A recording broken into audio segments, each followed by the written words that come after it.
বিসমিল্লাহির রহমানির রহিম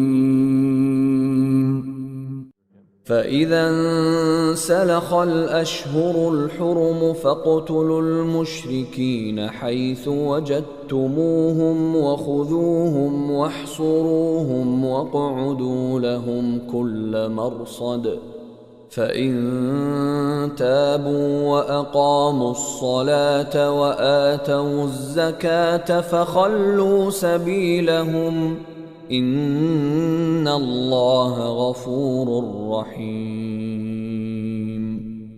অতঃপর নিষিদ্ধ মাস অতিবাহিত হলে মুশরিকদের হত্যা করো যেখানে তাদের পাও, তাদের বন্দী করো এবং অবরোধ করো, আর প্রত্যেক ঘাঁটিতে তাদের সন্ধানে ওঁত পেতে বসে থাকো।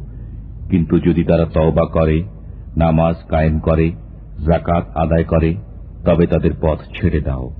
নিশ্চয়ই আল্লাহ অতি ক্ষমাশীল, পরম দয়ালু।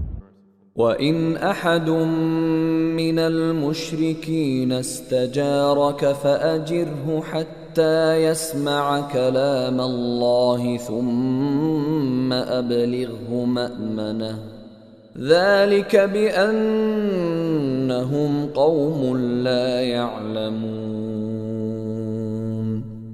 আর মুশরিকদের কেউ যদি তোমার কাছে আশ্রয় প্রার্থনা করে, তবে তাকে আশ্রয় দেবে যাতে সে আল্লাহর কালাম শুনতে পায়, অতঃপর তাকে তার নিরাপদ স্থানে পৌঁছে দেবে। এটি এজন্য যে এরা জ্ঞান রাখে না।